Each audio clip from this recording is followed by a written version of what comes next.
Capítulo 3. A minha bebedeira e a minha loucura. Ao pegar agora no lápis para explicar bem estas notas que vou escrevendo no hospício, cercado de delirantes cujos delírios mal compreendo, nessa incoerência verbal de manicômio, em que um diz isto, outro diz aquilo, e que, parecendo conversarem, as ideias e o sentido das frases de cada um dos interlocutores vão cada qual para o seu lado, eu me lembro muito bem que um amigo de minha família, médico ele mesmo de loucos, me deu, logo ao adoecer meu pai, o livro de Maudsley, O Crime e a Loucura. A obra me impressionou muito e de há muito premedito repetir-lhe a leitura.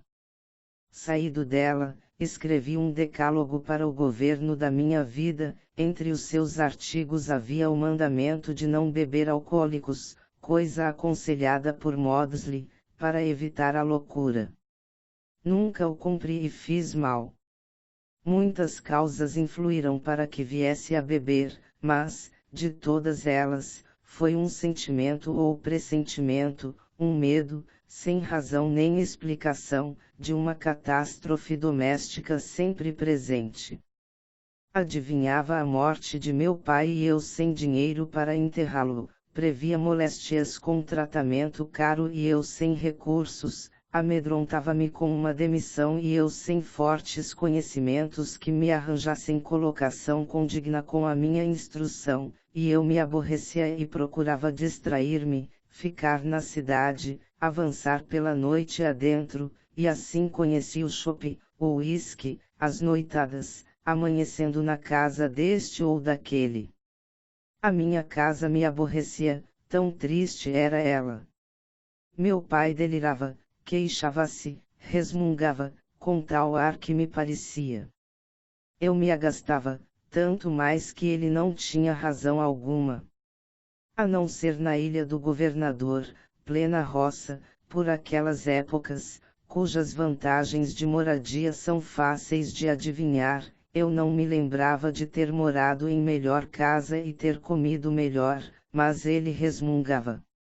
De resto, tinha horror à vizinhança e, por isto e pelo que disse mais acima, procurei sempre entrar em casa ao anoitecer, quando todos estavam recolhidos.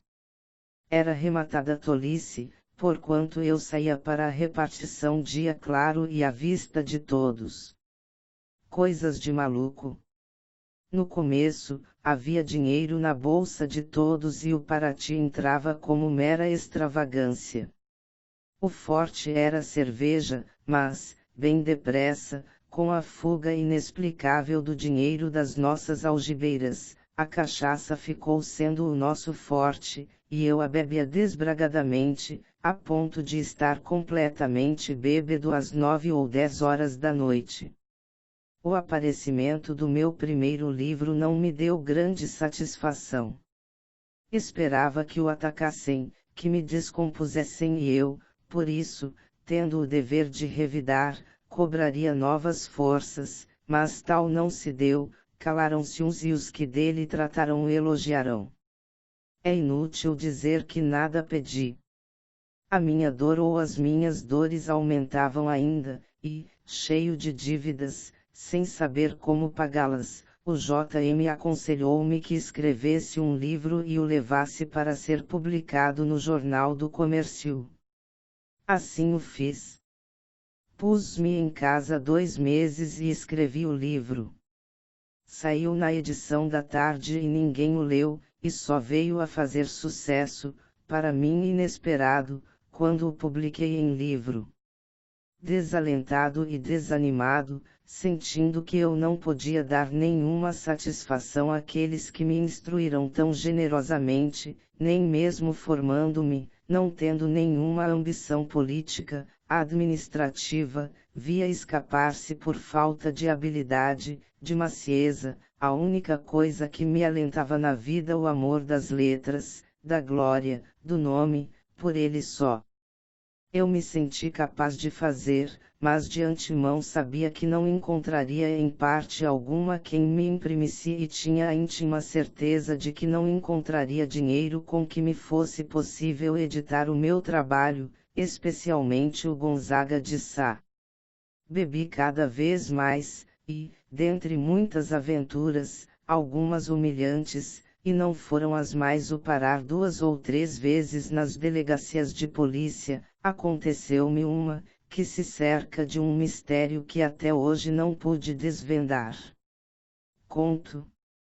Uma noite, às últimas horas, muito bêbado, pedi a V que me levasse ao bonde, que passava na rua 7 de setembro. Esperei no poste, em frente ao canil, o veículo e, de repente, focinhei no chão. V, que já morreu e era muito mais forte do que eu, levantou-me, equilibrou-me e pôs-me de pé. De repente, veio uma rapariga preta, surgida não sei de onde, que perguntou a V. Foi ele que me contou. A patroa manda perguntar o que tem o Dr. LV respondeu. O Dr. L está um pouco incomodado, devido a ter se excedido um pouco. Não é nada. A rapariga foi-se e logo após voltou. A patroa manda este remédio para o senhor fazer que o Dr. L cheire. Ela manda também que o senhor acompanhe o Dr. L até em casa, com todo o cuidado. Era um vidro de amônia que, ainda, vazio, guardo em casa. Quem foi essa boa alma? Quem é essa patroa? Não sei e creio que não saberei nunca. Ficam aqui, porém, os meus ternos agradecimentos. As minhas dores e as minhas dificuldades, também. Não me preocupava com o meu corpo. Deixava crescer o cabelo, a barba, não me banhava a miúdo. Todo o dinheiro que apanhava bebia. Delirava de desespero e desesperança, eu não obteria nada. Outras muitas me aconteceram, mas são banais a todos os bebedores. Dormi em capinzais, fiquei sem chapéu, roubaram-me mais de uma vez quantias vultuosas. Um dia, furtaram-me cerca de 500 mil réis e eu amanheci sentado a uma soleira, na Praça da Bandeira, com 1000 réis no bolso, que, creio, me deixaram por comiseração os que me roubaram. Tenho vergonha de contar algumas dessas aventuras, em que felizmente ainda me deixaram com roupa. Elas seriam pitorescas, mas não influiriam para o que tenho em vista. Resvalava para a embriaguez inveterada, faltava à repartição semanas e meses. Se não ia ao centro da cidade, bebia pelos arredores de minha casa, desbragadamente. Embriagava-me antes do almoço, depois do almoço, até ao jantar, depois deste até a hora de dormir. Eu sou dado ao maravilhoso, ao fantástico, ao hipersensível, nunca, por mais que quisesse, pude ter uma concepção mecânica, rígida do universo e de nós mesmos. No último, no fim do homem e do mundo, há mistério e eu creio nele. Todas as prosápias sabichonas, todas as sentenças formais dos materialistas, e mesmo dos que não são, sobre as certezas da ciência, me fazem sorrir e, creio que este meu sorriso não é falso, nem precipitado, ele me vem de longas meditações e de alanceantes dúvidas. Cheio de mistério e cercado de mistério, talvez as alucinações que tive, as pessoas conspícuas e sem tara possam atribuí-las à herança, ao álcool, a outro qualquer fator ao alcance da mão. Prefiro ir mais longe. Certo dia, a minha alucinação foi tão forte, que resolveram levar-me para a casa de um parente, para ver se melhorava. Foi pior. Mandaram-me para o hospício. No mesmo dia que lá cheguei, no pavilhão, nada sofri. Assim não foi no Hospital Central, nem na Santa Casa, de Ouro Fino, onde as visões continuaram, no hospital por mais de 24 horas e, em Ouro Fino, unicamente na noite da entrada.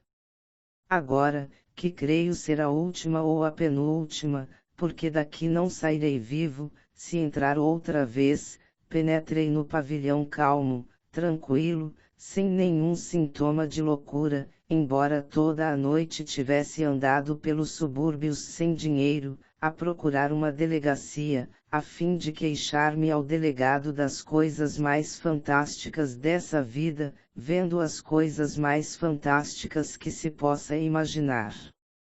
No começo, eu gritava, gesticulava, insultava, descompunha, dessa forma, vi-as familiarmente, como a coisa mais natural deste mundo. Só a minha agitação, uma frase ou outra desconexa, um gesto sem explicação denunciavam que eu não estava na minha razão. O que há em mim, meu Deus? Loucura. Quem sabe lá,